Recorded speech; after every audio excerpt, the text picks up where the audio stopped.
Hola, bienvenidos a Tirando del Hilo, el podcast del Señor de la Gafa Amarilla, donde en cada capítulo hablaremos sobre una parte especial de la moda para comprender y conocerla un poquito mejor. Son la base de todo. Sin ellos, la moda no sería nada. Hoy quiero poner en valor la importancia de los patrones y cómo configuran tanto la buena ejecución de una prenda como la esencia de la misma. Y si es así, ¿por qué la gente está obsesionada con ser diseñadores pero no tiene ninguna intención de saber de patrones? ¿Estaremos ante el triunfo del postureo ante el trabajo bien hecho?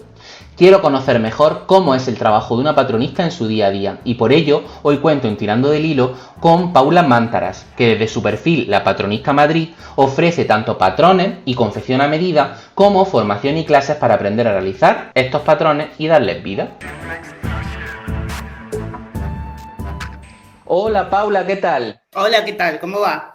Muy bien, muchas gracias por estar esta tarde aquí con nosotros. No, muchísimas gracias a vos por haberme convocado. Me hace mucha ilusión hablar contigo porque me encanta tu trabajo y además creo que el mundo del patrón es un elemento muy poco conocido en el mundo de la moda, entonces creo que vamos a abrirle la mente a un montón de gente que esté escuchando esto, que descubra, porque todo el mundo sabe no sabe lo que es un patrón, ¿no? Saben que existe, pero vamos a desgranar un poquito todo lo que conlleva. Y a que le pierdan el miedo, sobre todo, porque también es una cosa que produce mucho respeto. Antes de empezar, y para que la gente lo entienda, ¿qué dirías tú que es un patrón y cómo podrías explicarlo a quien no entiende de moda el porqué de su importancia? Para mí el patrón vendría a ser como el plano de una casa, porque por ahí no sabemos cómo se hace una prenda, pero sabemos más o menos, sabemos lo que es ser un arquitecto y bueno, el patronista vendría a ser como el arquitecto de las prendas. Entonces es un dibujo que se hace para luego cortar la tela y preparar la prenda. Eso sería el patrón. Al igual que ocurre con el plano de la casa, tú estás viendo el plano en 2D, ¿no? Altura y anchura, y luego eso se convierte en 3D, ¿no? En volumen. Una tridimensionalidad. Ese es el desafío de armar el patrón. Es tener el ojo para poder convertir un dibujo que está en 2 dimensiones en tridimensional. Sería como el verdadero desafío. Te quería preguntar, ¿todas las prendas, porque sabemos que todas las casas tienen plano, pero ¿todas las prendas tienen patrón o tienen que tenerlo? Bueno, sí, deberían, pero por una cosa de producción, ¿no? Si estamos hablando de una producción a gran escala, por supuesto que vamos a necesitar un patrón porque no vamos a cortar una sola prenda, quizás cortamos 20, quizás cortamos 200. Ahora, si estamos trabajando nosotros, quizás hay cositas que no es necesario hacer patrón. Cositas muy básicas, diría, qué sé yo, un remerón medio cuadrado que te lo podés hacer en tu casa, quizás no necesitas dibujar el patrón primero. Pero en el caso de empresas que trabajen a gran escala, un bandó de cuadrado va a necesitar su patrón para luego ser cortado. Aunque lo ves y decís, pero esto es de una simpleza tremenda, lo necesitas igual, pero por una cuestión de procesos de producción. Para que sirva como guía, ¿no? Para que se unifique. ¿Y por qué efectivamente los patrones son importantes a la hora de configurar una prenda? Ya no como producción, sino para que una prenda consiga tener su esencia. Bueno, porque es lo que te permite corregir, digamos. Acá estamos hablando como de una mezcolanza de geometría y de matemática que una vez que nosotros medimos el cuerpo, pasamos esas medidas, esto que te decía del 2D al 3D, el cuerpo es tridimensional y nosotros el dibujo que vamos a hacer va a ser bidimensional, ¿no? Entonces, una vez que nosotros ya tenemos el patrón planteado, ahí nosotros podemos corregir y a su vez hacer las transformaciones pertinentes, porque por ahí podemos hacer un base, pero lo que nos interesa no es un base, nos interesa hacer una camisa. Y para la camisa vamos a necesitar poner botones, y para los botones vamos a necesitar poner una plaqueta, y así vamos agregando cosas a lo que sería el patrón base. Entonces, desde el base modificamos y para eso nos sirve. Digamos que de ese patrón base, para que esa creatividad luego se vea en 3D, ese patrón base tiene que completarse, es decir, ese mapa, ¿no? O ese plano tiene que tener cuantos más detalles mejor. Claro, exactamente. Y cuanto más medidas tengamos, mejor también. Cuanto más podamos medir a la persona y más medidas tengamos, más fácil nos va a resultar a nosotros crear un patrón base más ajustado al cuerpo que estamos trabajando. ¿Cómo es el día a día de una patronista? ¿En qué consistiría tu trabajo? Mira, más que esa pregunta la estaba leyendo recién y digo, ¿qué respondo? Que en realidad más que el día a día es cómo me organizo yo la semana. Porque al no solamente hacer patrones por encargo, después hay veces que yo hago trabajos de modista y al dar clases necesito como organizar los días para que me funcione la cabeza, porque si no estoy en todo al mismo tiempo y al final estás en todo y no estás en nada. Entonces hay días que organizo solo para dar clases, hay días que organizo para patronar y hay otros días que los organizo para coser. ¿Y cómo dirías que a lo que me refería con el día a día es, digamos, de cero a la prenda, cómo sería el proceso de esa creación de un patrón? De cero, bueno, empezaríamos tomando la medida, luego de ahí se hacen los cálculos de pinzas si es que se necesitan, y de ahí se pasa a dibujar el patrón. Una vez que se hace el base, de ahí se modifica la prenda que la persona te pidió o el diseñador o lo que te quieras hacer. O sea, por ahí hay veces que me hago cosas para mí o para algún amigo. Sería primero las medidas y después de ahí vamos al papel. Y cuando dices eso, te iba a preguntar, cuando dices dibujar el patrón, ¿te refieres a poner un papel enorme como los que vemos en Maestros de la Costura o en cualquier sitio, los marrones, y pintar el patrón con tus reglas para que esté todo medido, recortarlo y crearlo, ¿no? Exactamente, sí. Yo tengo una papelera acá cerca y compro papel a granel y siempre tengo papel acá para armar los patrones. Yo lo prefiero en blanco, la verdad, porque se ve mejor. Sobre la tela de color, claro. Y para armarlo yo lo veo mejor, porque también esto también implica mucho estar todo el tiempo forzando la vista, entonces el blanco a mí me resulta más mejor. Todos, o sea, los patrones de estos de los que hablamos te los encargan en la empresa y te dicen un poco lo que quieren. ¿Cómo te piden ellos el trabajo? ¿Te enseñan una foto? ¿Te enseñan un boceto? Sí. Pasas primero del 3D, o sea, del 3D, de un dibujo, sí, como sería el volumen, lo pasas a plano, ¿no? Claro. Depende quién sea el que encargue. Generalmente yo pido foto de referencia. Hay gente que sí, que te da dibujo, que te trae dibujo. Obviamente que cuando es un dibujo es muchísimo más difícil, ahí hay que hacer muchas más preguntas para entender, ¿no? Para entender de lo que quiere la persona. Pero por lo general intento pedir alguna foto que a mí me resulta más fácil entender la prenda que en dibujo. Me pasan una referencia de algo más o menos parecido, empezamos a trabajar. O sea que el proceso tiene esas tres partes, de la idea general de la mente del diseñador o de la empresa a plano y luego de plano a 3D. O sea, es como un poco curioso. Si lo hiciéramos, eso depende, yo también trabajo con pequeños diseñadores, ¿no? Pero en las empresas grandes lo que se hace antes es una ficha técnica en donde se dibuja, el que ha creado la prenda dibuja las piezas que va a tener la prenda. Entonces, para el patronista eso es muchísimo más fácil, es una herramienta más para entender lo que quiere hacer el diseñador. Pero como yo trabajo con pequeños diseñadores, por ahí hay veces que nos resulta más fácil conseguir una referencia más concreta, como por ejemplo una foto. Claro, porque un patrón tiene como varias piezas, ¿no? Estamos pensando, por ejemplo, en una camisa y diríamos que tiene la pieza de la pechera, la pieza de la manga, la pieza del puño, exacto, ¿no? Exacto. La camisa tenemos, 1, 2, 3, 4, 5, 6, 7 piezas.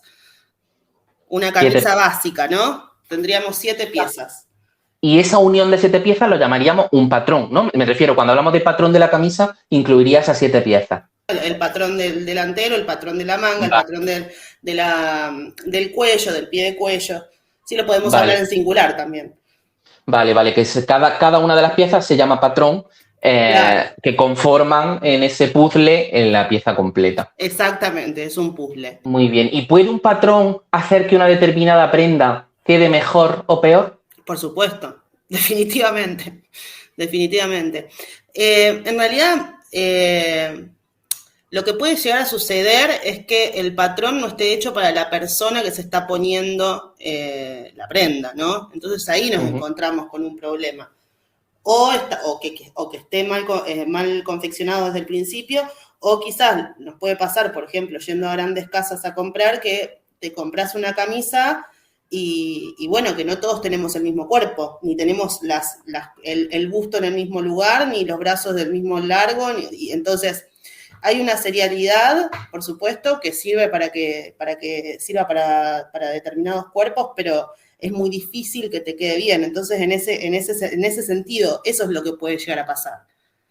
Ajá, y varía también no solo en función del cuerpo o no solo en función de la prenda, sino en función de la tela. ¿Siempre Sí, nos también. queda igual el mismo patrón? A ver, por supuesto, porque pensá que tenemos diferentes tipos de tela. Por ejemplo, si vamos a utilizar una tela que va a tener un stretch, que va a tener un elastano, y queremos una prenda que esté ajustada, el patrón lo vamos a tener que hacer de manera de que nos quede ajustado. Es decir, va a ser un poco más chico que un patrón que yo haría para una tela que no tiene elastán, que es una tela que es un tejido plano. Entonces sí, también tiene que ver. Y si estamos trabajando quizás con telas vaporosas, con sedas, con gasas, tenemos que pensar también en que el patrón lo tendríamos que poner al bies para que caiga mejor. Eso va a depender también, por supuesto, de la idea, pero además de la tela. Con un alumno hicimos una falda que él quería hacer, que tenía unos drapeados en los costados, y tenemos dos fotos porque lo hicimos en dos telas diferentes, en una que era dura y en otra que era como con caída. Entonces, el drapeado en la dura quedaba como un drapeado geométrico estilo Lady Gaga, y en la que tenía caída quedaba como una cosa medio estilo romano. Entonces, el patrón va a hacer que varíe, va a variar dependiendo de lo que vos quieras lograr con la tela que elegiste. Claro, esto hace que los patrones sean, o sea, no se puedan al fin y al cabo reutilizar, ¿no? Porque si una colección va más ceñida que otra, el diseñador no puede coger el mismo patrón del año pasado. Bueno, podría simplemente cambiarlo el color, pero si quiere de repente que esté un poquito con otro tipo de tela, no se podría reutilizar el mismo patrón. No, no se podría, pero sí muchos diseñadores hay que reutilizar los patrones, o sea, dependiendo de lo que vayan a hacer, ¿no? Dependiendo del diseño final, pero en algunos casos no se podría. No sé, el reciclaje del patrón, pero quizás por ahí, qué sé yo, tenés una camisa con cierto cuello y reutilizás el cuello nomás, y se lo pones a otra cosa. Ajá, vale, porque esas piezas efectivamente de las que hablábamos, si son 7 piezas del patrón, o sea, de un patrón de una camisa, podría utilizar 6 y solo cambiarla de la manga. Y solo cambiarla de la manga o solo utilizar en una prenda completamente diferente un cuello que te encantó como quedaba, que esto también es una cosa que yo le digo a mis alumnos con respecto a los cuellos, es que hasta que nos gusta, o sea, hacemos 2 o 3. Porque es muy personal que te guste cómo te queda el cuello. Entonces, eso por ahí podés utilizarlo y ponerlo en otra cosa porque te encanta cómo quedó y utilizar esas dos piezas, el cuello y el pie de cuello. Ajá. Y luego antes hablábamos del escalado y de cómo se trabaja con patrones que no son a medida, ¿no? Sino para... Sí. ¿Se crean de forma diferente? Mira, la dinámica de creación del base es la misma, o sea, vamos a utilizar el mismo método. Lo que no vamos a utilizar son las mismas medidas, porque vamos a tener una tabla por la que nos vamos a guiar. Entonces, una vez que ya nosotros sacamos el base, con esa tabla vamos haciendo el escalado. Es un trabajo muy como fordista, digamos. Es un trabajo que lo vas haciendo, que no tiene mucha creatividad, quiero decir. El escalado, porque las tablas no son inamovibles, digamos, son siempre los mismos números. Entonces. Y una de las cosas más interesantes del escalado es que no se hace todo en proporción, porque cuando, por ejemplo, se habla de una talla mayor, puede crecer la parte del pecho o la parte de la barriga, pero no crece la parte del cuello o la parte de las mangas, ¿no? Eso sí, sí. Las mangas sí crecen, los largos de mangas sí crecen.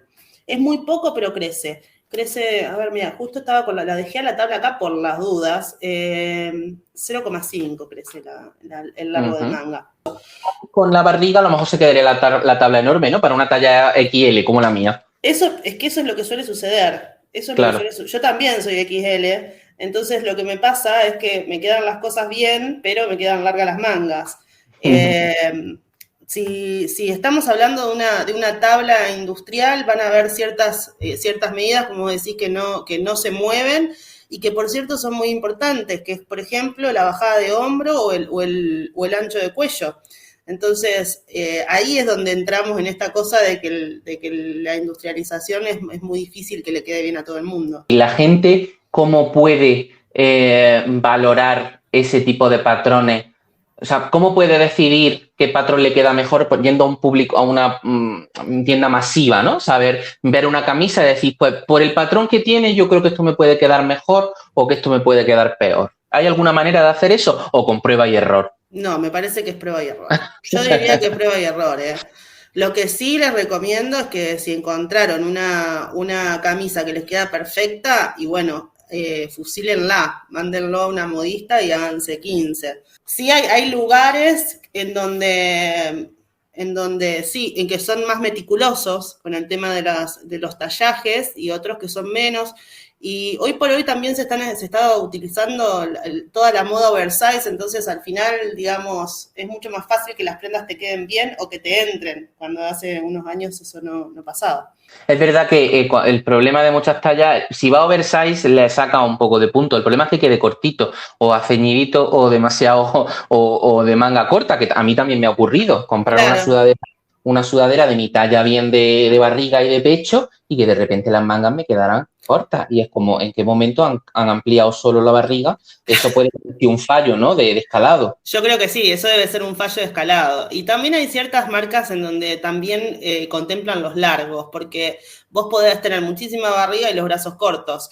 Digamos, lo mismo que los pantalones, que esto ya también es un mundo para que alguien me preguntaba, ¿cómo me doy cuenta? No, ¿cómo hago para que me calce bien un pantalón? Y bueno, es dificilísimo porque por este tema, por el tema del tallaje, en donde todos los cuerpos son todos muy diferentes y por ahí sí, vas a tener que tomarle el bajo al pantalón porque te queda perfecto pero te queda largo, o quizás te Claro. queda perfecto pero te queda corto. Entonces, eh, hay ciertas marcas que manejan no solamente los anchos en términos de tallaje, sino además los largos, justamente por esto, para que quede perfecta la prenda en más personas, o sea, más ancho de cuerpo y más ancho de brazo, o más ancho de cuerpo y más corto de brazo. No sé si se entiende lo que quiero decir.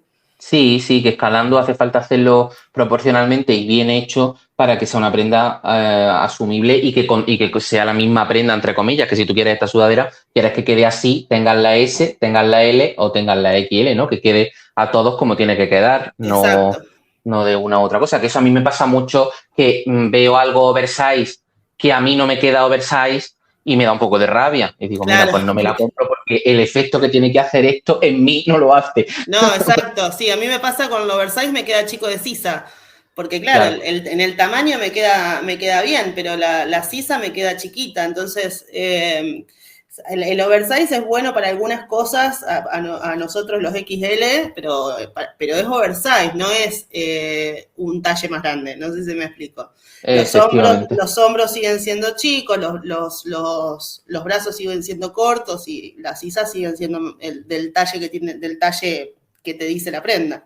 ¿Y crees que todo esto que estamos hablando de los patrones, de cómo se hacen, de cómo se ajustan y demás, debería ser algo de lo que el público final debe ser más consciente o esto es un trabajo que dejaríamos interno a diseñador y costurero y que el resto sea magia? Yo creo que yo creo que la gente se da cuenta cuando algo queda mal, independientemente de si sabe específicamente si es el patrón o si es la confección, o sea, la gente se da cuenta cuando las cosas están mal terminadas. No creo que sea necesario que se pongan a estudiar patronaje, ni a saber cuántas piezas, ni a prestarle atención tanto a todo, porque es como si nosotros nos metiéramos en una cocina de un restaurante a preguntarle al chef a ver qué pusiste. O sea, como digamos, no sé si es necesario en ese sentido, pero me parece que el público es inteligente y se da cuenta cuando las cosas están mal hechas. Y luego también quería preguntarte cómo está actualmente el trabajo del patronista, porque antes yo sé que había muchísimos cuando se hacía más costura personalizada, cuando había más modistas, cuando había más trabajo de pequeños productores, pero ahora con las grandes marcas masivas sigue habiendo tienes estudiantes de patrón, sigue la gente interesándose, Sí. los jóvenes diseñadores o las marcas pequeñas siguen necesitando este tipo de perfiles. Sí, sí, por suerte sí. Yo creo que se ha revalorizado, se han revalorizado en plural las dos cosas, el patronista y la modista, que son empleos que eran como, entre muchísimas comillas, antiguos y ahora estamos como resurgiendo de nuevo. Para mí esto se revalorizó porque también hay toda una conciencia acerca de lo que es lo que es comprar en fast fashion y lo que te dura una prenda de fast fashion. Entonces, en ese sentido yo creo que sí, que trabajo no nos va a faltar. Más allá de que, por supuesto, no vamos a poder competir nunca con una camiseta a 2 euros, eso obvio, pero creo que sí, que se ha revalorizado porque la gente ya... es una cosa que yo noto en redes sociales que están más pendientes de lo que compran, cómo, por qué, cuánto les va a servir, si les va a durar. Menos 90 la historia, viste que en los 90 hubo ese boom de Sí, ahora compra. somos más conscientes y la gente tiene más cuidado con este tipo de cosas y me parece que es una evolución a futuro y que va a seguir en esa línea, ¿no? Cada vez vamos a ser más responsables con lo que compramos y lo que ello implica. Exactamente, porque también tenemos que pensar, y esto es una cosa que siempre digo, es todo lo que, justamente lo que decís vos, lo que implica en el proceso de producción comprar una camiseta que te sale 50 centavos. Implica que hay alguien por detrás que la está pasando mal, o hay alguien por detrás que está mal pago, o que la camiseta directamente te va a durar 3 usos y se va a convertir en basura. Entonces todo eso yo creo que es ahora como un debate que se está dando, que yo lo veo en Instagram, que la gente, o sea, los blogueros se está hablando y me parece que está bueno y que a su vez nos ayuda a nosotros a no quedarnos sin trabajo. Y todo el momento también del do it yourself, de la gente que cada vez le gusta hacer, pues también con ese aire ecológico, con ese aire Sí, consciente, ¿no? El hacerse su propia ropa también estará llevando a mucha gente a interesarse por el patrón, ¿no? sí, o el upcycling también, que es quizás rescatar alguna prenda que vos tengas tirada en el closet desde hace 1000 años y no la querés tirar y la podés rescatar y hacer con eso otra cosa y reutilizarla y quizás dejar de desechar tanto, ¿no? Esta cosa que era de antes de, bueno, me lo pongo y todos los fines de semana estreno algo. Hubo un momento así, que ahora me parece bueno, que nos estamos volviendo un poco más conscientes. Si bien nunca fue mi perfil ese, debo aclarar, mi perfil no era estreno todos los sábados algo, pero sí veía que eso sucedía. ¿Y qué le diría a alguien que quiere, o sea, que lo ha pensado, bueno, voy a estudiar patrón y tal? ¿Qué se van a encontrar cuando empiecen a estudiar ese patrón? ¿Les van a flipar? Bueno, para mí sí. Al principio, a quienes empiezan de cero, mis alumnos en mis cursos, muchísimos empiezan de cero, de cero, cero, cero, y me encanta verle las alegrías cuando terminan una prenda que la patronaron ellos pensando que no lo iban a lograr nunca, porque trabajamos mucho con matemática y mucho con geometría y dibujo técnico, y parece que son cosas que son dificilísimas y al final no lo son tanto. Me refería al momento en el que tú dices, venga, voy a estudiar patrón que tiene que ser muy bonito, y luego llega a clase y de repente son matemáticas aplicadas y geometría, ¿no? Esa gente tiene que poderse un poco alucinando, claro. Bueno, yo sí, a veces pasa eso. Igual me parece cuando vos, no sé, si estás interesado en el patronaje, un poco sabés de qué viene la mano, Claro. ¿no? Vale. Y si querés aprender a hacer tus propios patrones, muchas veces muchos alumnos míos empiezan quizás con revistas de patrones, que hay varias, está, bueno, Patrones, La Burda, son revistas de toda la vida, ¿no? Entonces empiezan haciéndose sus propias cosas con esas revistas y ya más o menos tienen un poco de idea de cuántas piezas tiene una prenda, cómo se ve, ¿no? Cómo se ve la pieza, y no llegamos tan de cero, ¿no? De cero patatero. Claro que ahí el choque sí sería muchísimo más radical, claro. Ahí es más radical, claro. Ahí es más radical. Me han tocado alumnos de cero. Oye, y por último, sí que me gusta siempre preguntar si tienes alguna anécdota que te ha sorprendido realizando patrones para algún diseñador, o algún comentario que te haya hecho algún alumno, algún momento anecdótico simpático relacionado con los patrones. Bueno, no, lo que me pasó hace poco fue que una ex alumna mía me encargó un vestido y bueno, yo soy un poco despistada cuando me dicen las cosas, no le entendí bien dónde se lo iba a poner, había entendido que era en un casamiento y que se lo o sea, yo se lo tuve que mandar, ¿no? No lo habíamos ni probado porque ella se tenía que ir, se lo mandé y cuando me manda las fotos de que se lo había puesto estaba en Cannes. Y yo no me había ni enterado, o sea, no sé, yo soy muy despistada en ciertas cosas y no me había enterado, entonces y no lo podía creer, no entendía que era ahí, lo googleé, no entendía que la chica se había puesto eso en Cannes, y eso, bueno, es como una anécdota de mi despiste, ¿no? Pero muy buena, o sea, Sí. un resultado muy bueno. Un resultado muy bueno y bueno, una sorpresa muy, muy, muy, muy grata, amén de que no había entendido al principio a dónde se lo iba a poner.